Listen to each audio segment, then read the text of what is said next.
Welcome to House of the Author's summary of HBO's House of Dragons' sixth episode. Yeah, I skipped episodes 3 through 5, but I'll go back and do those at the end of the series. Unlike most summaries of George R.R. Martin's work, this recap is exclusively for writers to learn from the master writers involved in the series. We start out, even before the opening, with a new banner ad that shows the two main characters back to back bearing cold expressions on their faces, with a subliminal message that these two are no longer best friends. Did you catch it? Take a closer look. See it now? Viserys' phallic dagger, a subliminal shot right into your subconscious. These two women are going to war with each other over power. During the discussion about Freudian symbols last week, I forgot to mention the towering Yanni symbol at the beginning of the show, from which a fountain of blood originates. This virtually announces the theme of the show will be procreative power of the divine feminine, birth, rebirth, and regeneration. This episode pushes that theme pretty hard. After seeing this episode, I feel like this opening doesn't just represent a family tree, but also the blood spilled on the battlefield of the labor bed and the blood spilled to ensure certain offspring inherit that power. Motherhood as a battleground is seen as the theme throughout this episode. It starts right out with the birth of Rhaenyra's third son. No more is the baby out of her before she's even delivered the placenta when she has to brave the staircase between her chambers and Alicent's. Later, Jacaerys, Rhaenyra's first son, asks if he is a bastard. Rhaenyra deflects the question by saying he is a Targaryen. She is saying that her blood alone puts him above such petty concerns. Near the end of the episode, we witness the tragic labor and death of Laena. The final scenes show parents confronting difficult situations with their children, while the last person who should give parental advice gives a monologue.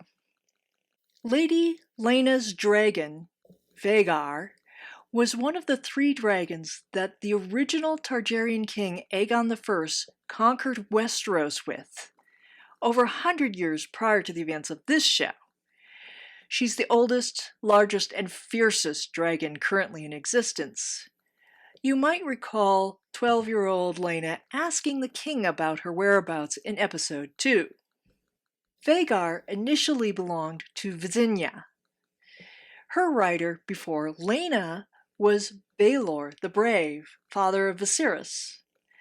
Vhagar repeatedly loses her female riders. Game of Thrones previously showed us how deeply dragons bond with their riders and how protective dragons are of their riders.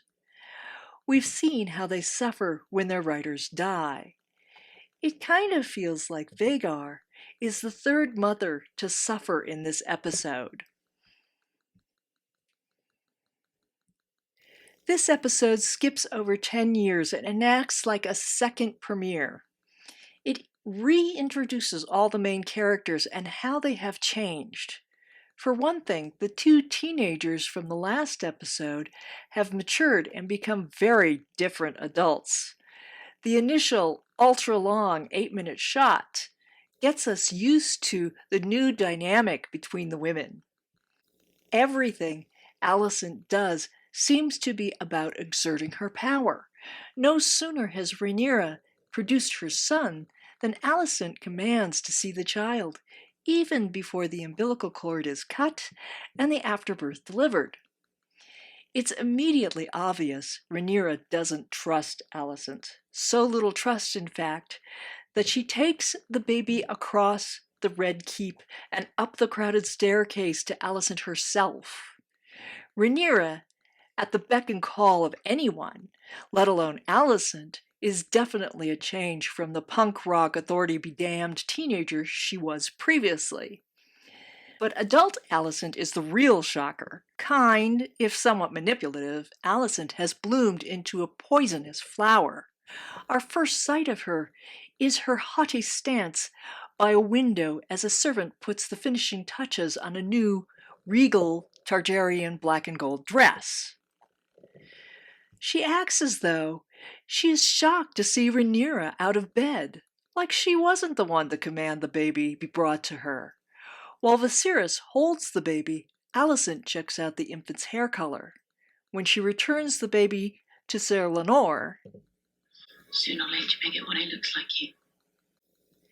So Alicent is now a catty bitch. Remind you of anyone? Later on at the small council, Alicent eye rolls to everything Rhaenyra says and declines Rhaenyra's very generous offer of wedding her son to Alicent's daughter, and she'll throw in a dragon egg as well. Not only are we reintroduced to the two centers of power in this episode, but we meet all the people who revolve around these two women. First up, Team Rhaenyra. Sir Criston Cole was her personal bodyguard until he broke his vow of chastity and slept with the princess. Then he was so ashamed he proposed, and his proposal was declined. Consumed with shame and bitterness, he takes his feelings out on an innocent guest at Rhaenyra's wedding party. I'll have a lot more to say about that scene when we get around to my recap of episode 5. He understood that he should die for his transgressions, but his hand was stayed by the queen herself. Now they are united in their hatred for Rhaenyra, an unhealthy relationship to say the least. So who has taken Sir Criston's place, both professionally and personally? When Rhaenyra returns to her own chambers, a knight of the city watch instead of a king's guard offers her his arm. Now, there's a look. Feel free to describe that facial expression on your body language exercise this week. But who is this knight? Harwin Breakbone Strong, son of the hand of the king Lionel Strong, and brother of the Red Keep's quote-unquote confessor, aka torturer, Larys Strong. Harwin first takes note of Rhaenyra at the hunt when she comes marching back to camp with a dead boar, because nothing says hot chick like a dead boar. Next, he actually rescues Rhaenyra from her own bodyguard, Criston Cole, at the wedding feast. While Criston is busy twisting the trope of the white knight who rescues the princess, Harwin Strong is reincarnating that trope, which makes these two knights foils of each other. Just a little hint, a character that subverts the trope rather than obeys the trope is usually more interesting and thus has greater longevity, at least in Westeros. For Sir Harwin's service to the royal family, he gets to be Rhaenyra's personal guard and, of course, father of her sons. Speaking of her sons, we find out when Rhaenyra returns to her chambers, she has two older sons. They have done their brotherly duty and picked out a dragon egg to lay in Joffrey's crib. I know, I had a hard time saying that. But check this out. You chose an egg for the baby. That looks like a perfect one. I let Luke choose.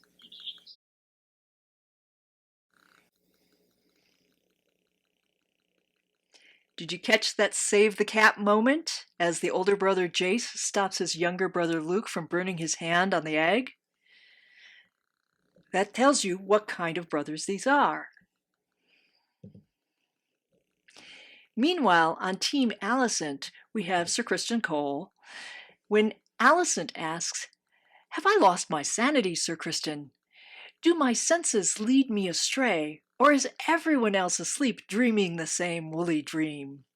He responds, The Princess Rhaenyra is brazen and relentless, a spider who stings and sucks her prey dry, a spoiled cunt. His bitterness emphasizes Harwin's contentment and peace within Team Rhaenyra. Laenor knows Harwin is the father of all Rhaenyra's children, and he is at peace with that.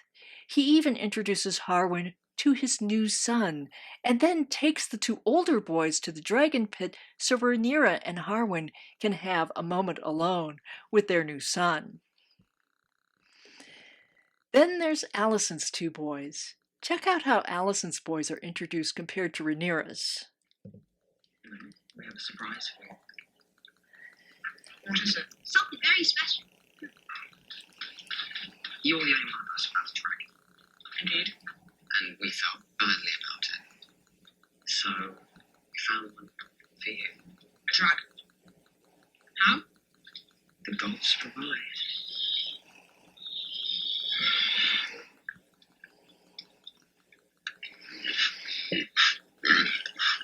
Behold, the pink dragon.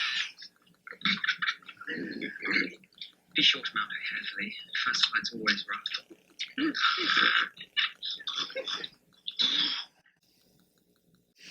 Sorry about the video quality there. I tried to find a better clip, and I did what I could to make it better, but you see how these two sets of brothers play off of each other, and how they make each other appear more antagonistic or loving than they otherwise might be. And then there's this guy. Master of Spies and Torturer Larys Strong. I don't have a counterpart foil for Larys. Well, not in this series anyway. Apparently in Westeros, history doesn't repeat itself, but it does rhyme. Tyrion Lannister seems similar to Larys. Both men are disabled from birth, and in a way that makes life in Westeros hard for them. They both survive by their wits. Tyrion is largely a force for good in Westeros, while Larys, well, let's not skip too far ahead. An even better foil for Larys might be Varys or Littlefinger. Like Larys, both of these characters had a tendency to move silently in the background, observing, listening, waiting for the perfect moment to give a boulder the slightest nudge to send it rolling downhill. I would also point out that Littlefinger plus Varys equals Larys. With these three as their role model, it is clear to see why Alicent's children are such a mess. Alicent has discovered that she is powerful, and she's spent the last 10 years abusing Rhaenyra with that power. At the small council meeting, Alicent declines Rhaenyra's generous offer. When the king cheers on the offer, Alicent shuts him down. She tells him he can do what he wants when I am cold in my grave. The power has moved from the king to his wife. The writers take advantage of the setting to emphasize how this couple has become estranged. They position the couple on either side of the staircase pillar to underscore their distance. Remember that long 8-minute opening scene? HBO built a huge set for the Red Keep with an actual real staircase that leads to a real second story. The opening scene is a single continuous 8-minute take through the castle to meet the queen.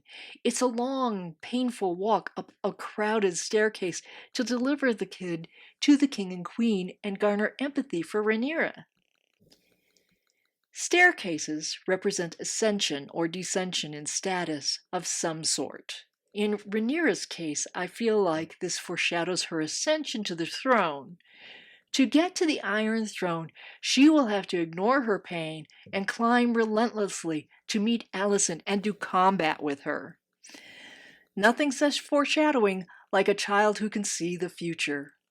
Welcome to Westeros, Luna. Actually, her name is Helena, and her strange fascination with bugs is boring her mother to tears. If her mother wasn't so bored, she would hear her daughter say things like, "It has eyes, though I don't believe it can see." Is she talking about the phallic symbol centipede in her hand? Or her mother? Or her father the king? Or the small council? This one has 60 rings and 2 pairs of legs on each. That's 240. The last ring has no legs at all. I've seen one theory that this refers to every generation of king and queens in Westeros, and the legs represent the connection to the next generation. The last king is Bran the Broken, who can't have children, and thus he has no legs. And finally, he'll have to close an eye. Tune in to episode 7 to see what that's all about. Later, at a lavish dinner with Daemon and his family, the Prince of Pentos toasts Aegon the Conqueror and tells the story of how Aegon I, riding Balerion, destroyed a fleet of ships and thus saved Pentos. He also mentions that the Triarchy have joined with Dorne, the southernmost of the 7 kingdoms. Therefore, the Pentos Lord wants to keep the dragon riders close indefinitely. He offers to let Daemon, Laena, and their twin daughters, Baela and Rhaena, live in the mansion they're currently occupying as visitors on Pentos. In exchange, they would agree to defend Pentos with their dragons, should the Triarchy seek to conquer it. Daemon seriously considers this offer, as he has evidently had his fill of shifting loyalties and endless scheming. Backstory and exposition are difficult for all writers. So when you see a clever way of introducing backstory, take note of it to use it later. I thought the toast and the offer were clever devices for getting little nuggets of backstory in unobtrusively. Like all good storytellers, this series shows instead of tells. Most of the dialogue leaves something important unsaid, which is conveyed by other means: action, body language, subliminal symbols. Great practice for aspiring writers. Take this simple bit of body language at the opening scene. The midwife is reacting to the color of the infant's hair. Shame combined with pity. She turns her face slightly away and looks down, even closes her eyes, like she can make the hair color vanish simply by refusing to look at it. Can you write that body language in an interesting way? Save it for later when you need a combo of shame and pity? I think this body language would also work for regret. We're also shown something about the kids' hierarchy through body language. We see Aegon pat Luke on the shoulder. Maybe they have a special bond because they were the first to bond with their dragons. Jace shoulder checks Aemond. Both boys are trying not to be the lowest boy on the totem pole, the only one not bonded to a dragon. You can see why the kids are the way they are when you take a look at the role models. The subtext between this fight is obvious. Harwin did indeed father all of Rhaenyra's children, as Kristen implied. Notice how the boys don't look too upset about this fight. It must not be out of the ordinary between these two. And don't miss the smirk on Aegon's face. That tells you he's old enough to understand what the fight is about. I said last time no one's going to be surprised by King Viserys' death. But I am very surprised to see the king still alive and kicking, and keeping Rhaenyra safe. Viserys' model of Valeria just keeps getting bigger, while his body keeps losing appendages. Whatever has cursed him keeps growing and eating away at him. Kind of odd, since the center of the model is a giant Yanni symbol, the symbol of regeneration and rebirth. Or perhaps this is supposed to look like a volcano. They did position a light right behind the structure, so it sort of kind of looks like a volcano. Not to be outdone, Alicent accuses Rhaenyra of infidelity with the phallic dagger sitting on the table next to her right hand, just waiting to be used against her nemesis. House Strong's traditional coat of arms is blue, red, and green lines representing the three branches of the Riverlands. But Larys chooses his own personal sigil. He even gives a brooch of the sigil to his henchmen. It's nearly impossible to make out on the show, even after I up the exposure and the saturation of the picture. It's obvious that it's a bug. I've seen speculation that it represents a cockroach, a beetle, a cicada. The prop catalog for the show was a little more helpful. They described it as Larys's firefly cane. Pity they keep underexposing the shots because it looks like wardrobe really put some work into this cane. To me, the bug looks like it's gnawing away part of the cane. I'd be inclined to call it a termite, but they've labeled it a firefly, so we'll go with that. I understand why Larys didn't adopt his family crest. It would be a constant reminder of the family he murdered. But why a firefly? Larys has a fascination for nature. He studies the flora and fauna around him, particularly their behavior. Fun facts about fireflies. They flash their lights as a discrete form of communication in order to find mates. They sync their flashes with every other firefly in the area. They are essential pollinators for the environment, and predators avoid them due to their foul taste. Despite being in plain sight, Larys maintains a completely clandestine communication network, and predators seem to avoid him, possibly because they think he's a little foul. The High Tower sigil is a white tower with a beacon on top. It represents a guiding light in the dark, while Larys's firefly gives homage to the Queen's house. His signals go unnoticed in the dark. Last episode, Larys talked about a foreign species of flower in the Godswood Garden, an outsider among the natives, Mavelis, a rare bloom, indigenous to Bravos. By all rights, it shouldn't be thriving here. Nature, such a mystery.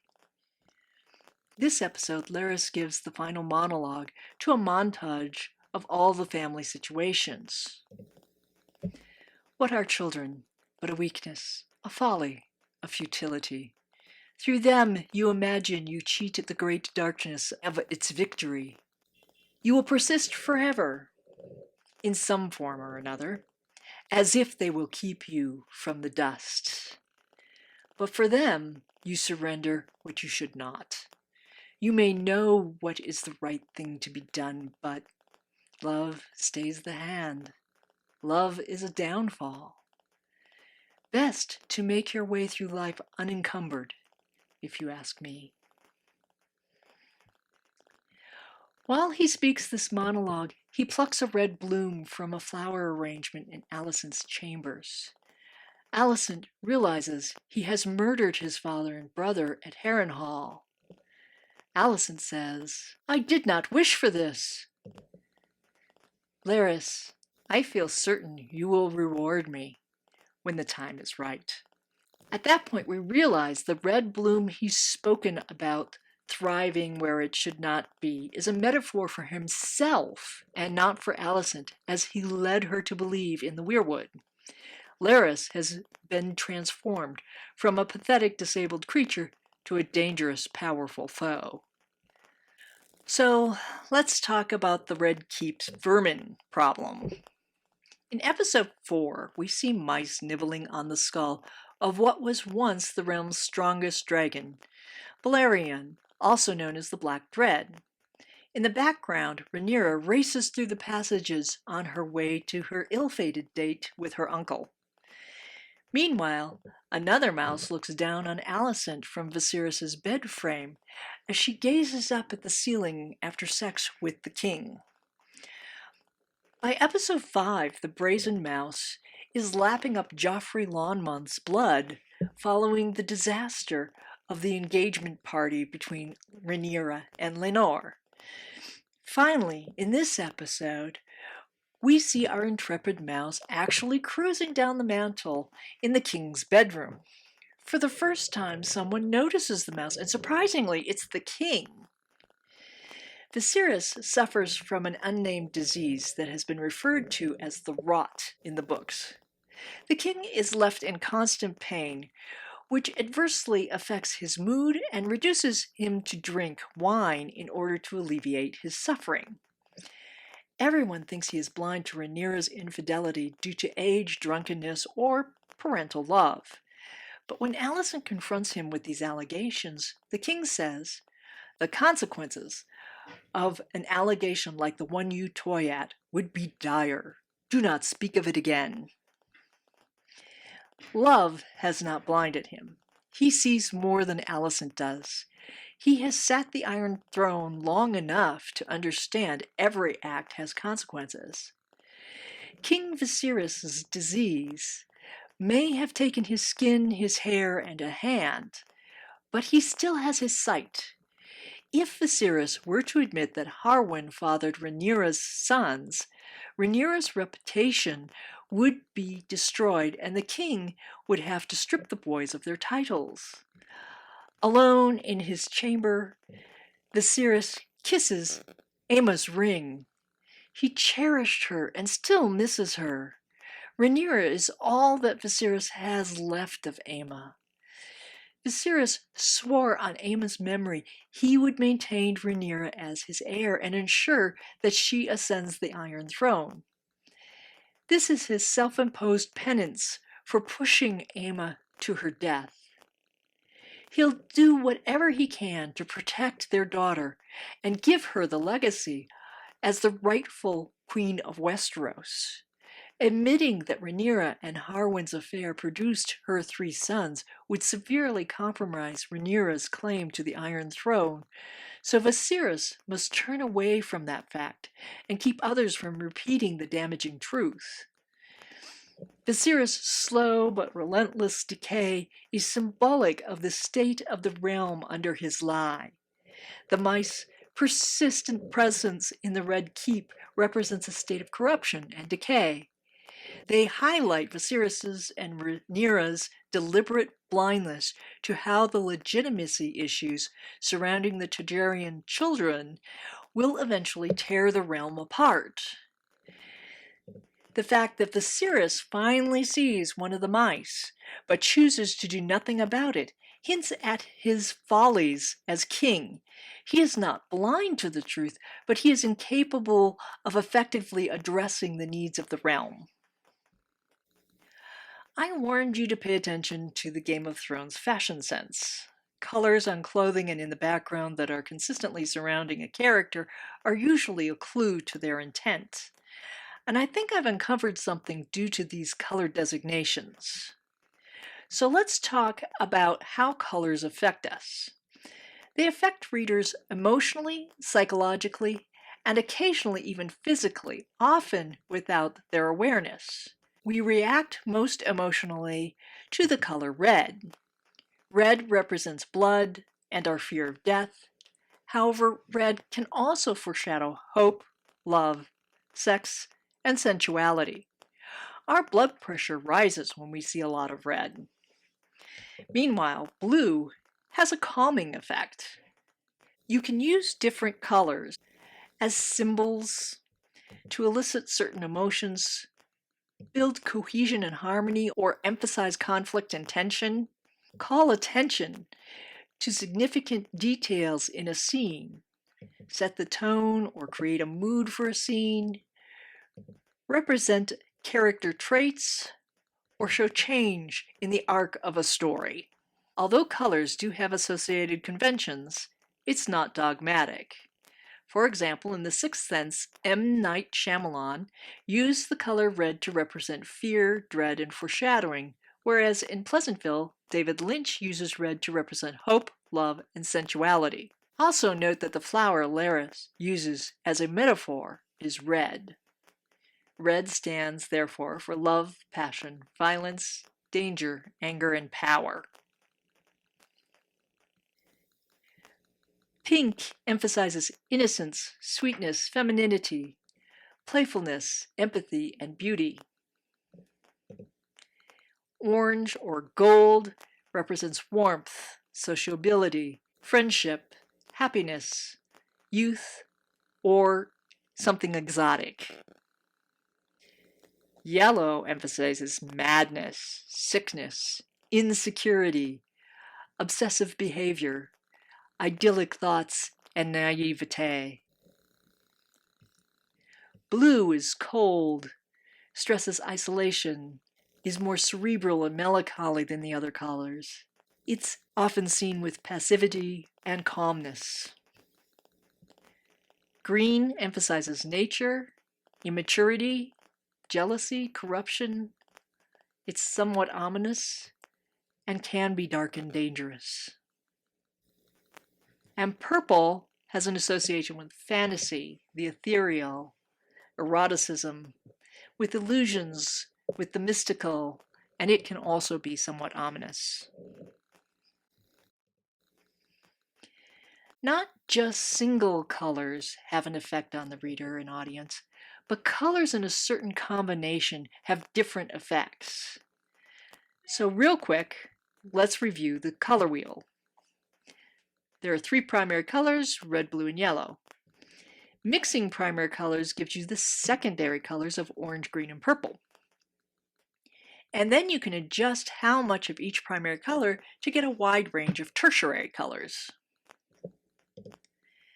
Balanced colors or harmonious colors speak to harmony in the protagonist's life. Balanced colors consist of monochromatic color schemes and analogous palettes. Monochromatic refers to palettes with different intensities or brightness of just one color. Monochromatic palettes are deeply harmonious. They tend to elicit a soft, quiet, calming mood. They force the audience to concentrate on the details of the subject. They can represent rigid worldviews or an unbalanced character. And when they are muted monochromatic colors, they illustrate a bleak, nihilistic perspective. Analogous refers to palettes of neighboring colors on the color wheel. This is how colors are found in nature. So it elicits a peaceful, relaxing, harmonious mood. Meanwhile, complementary colors are on opposite sides of the color wheel. They have high contrast, and by definition, they include a warm and a cold color. These combinations are associated with conflict and vibrant tension. Inner and outer conflict can be represented. Use the weakest color as the dominant background color and then add splashes of a stronger color.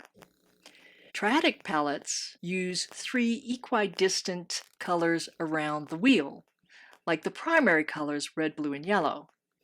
This gives the palette a striking, vibrant feel, and it often illustrates a playful or surreal sense seen in cartoons or children's entertainment. Pick one color to be dominant and the other 2 to emphasize details that you want to stick out. Discordance is a deliberate choice to deviate from the harmonies I've outlined already to create emphasis. It draws attention to an out-of-place color and builds anticipation. It helps something stand out, a detail, a moment. Here is a famous example from Schindler's List. Palette shifts over the course of a story represent a transformation in character, theme, or story. I've already discussed the difference that we see in Daenerys over the course of the original Game of Thrones. Now that we've had a primer in the emotional effects of color, let's return to Westeros' fashion sense. Most noticeably, Alicent and her boys are dressed in green. Last episode, this was explained by Larys as he clues in his brother Harwin at the wedding feast. The flame on top of the high tower burns green when they call their banners to war. So as long as Alicent wears green, she is at war with Rhaenyra. But remember, this is fiction. The flame could burn any color. They could add magnesium to the flame and it would burn bright white, or cobalt to make it burn blue. But they chose green, which is symbolic of jealousy, corruption, darkness, and danger. Prior to her marriage with Lenore, Rhaenyra often wore dragon rider black. Viserys and Daemon still wear black highlighted with red and gold. Per the bargain with Corlys, Rhaenyra is now seen as a Valyrian until she takes the throne. She has adopted the Valyrian blue for herself and her children, and again the writers have imbued her clothes with a double layer of meaning. As long as she's wearing blue, she is committed to the deal that Viserys and Corlys wrought. But they are also indicating how at least 10 years have changed her. That leaves Helaena. Helaena is never seen in Hightower green or Targaryen black. Instead, she's in purple. We're pretty sure she's a prophetic dreamer. So purple is a great color to hint at her abilities. She does seem a little ethereal, mystical, possibly a little ominous. While I was doing my analysis of this episode, I realized there is one more use of purple in this episode. That purple led me to believe I know a coming plot twist. I don't want this YouTube diary to be about spoilers. So here is what I'm going to do. I won't talk about that purple until after I give you the lessons learned and the final slide on how to subscribe to writing tips. So, lessons learned. We saw that a large jump in time might require reintroducing your characters and how they have changed over time. We saw how a single theme can unify multiple subplots and characters in an episode or a chapter. We saw that every main character in this series has a foil to heighten our perception of certain character traits. We saw setting being used to emphasize how relationships had changed. We discovered a couple of cool tricks to introduce backstory. We discussed using the subtext behind action and body language to show rather than tell the story. We saw more props being used as symbols.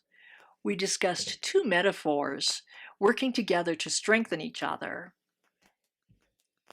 And finally, we took a deep dive into how certain colors affect us emotionally, psychologically, and occasionally physically. That investigation led me to a possible plot twist that's in the works, which I will discuss after we talk about how to subscribe to Writing Tips newsletter. If you don't want to hear any spoilers, turn off the video after the next slide. If you do want to be informed about the next Game of Thrones analysis I produce, or you would just like to get my newsletter full of writing tips, go to my website and sign up for the newsletter at the bottom of the page. Enjoy this week's episode, and I'll have another analysis soon. So I promised you a theory about a revelation to come. In case you missed it, this portion of the show is going to have some spoilers. So if you don't want to take the chance on my theory being right and spoiling a moment of the show, turn off this video now. I'm assessing the meaning of the colors worn by major characters when I discovered something odd. Recall how I paired up the characters as foils of each other? But I got to Larys, and I couldn't think of an appropriate foil within the series. And then I realized something. Helaena is not the only one in purple, and they both have a weird interest in bugs. Really? These two? Aside from their fashion sense and their interest in insects, they seem like they're miles apart. But then we have to consider what purple represents. Could Larys really be some sort of prophet? He is of the strong family, so he has the blood of the first men coursing through his veins. It's possible he could be a green seer. Green seers use the weirwood trees to hear and speak, and they can see through time and space. That might explain why the weirwood is in so many critical scenes, even though the Targaryens made it to Westeros too late to worship the trees. Or Larys might be a warg and able to take over the consciousness of animals. That would tie into the mice and into his career as spy master for the queen.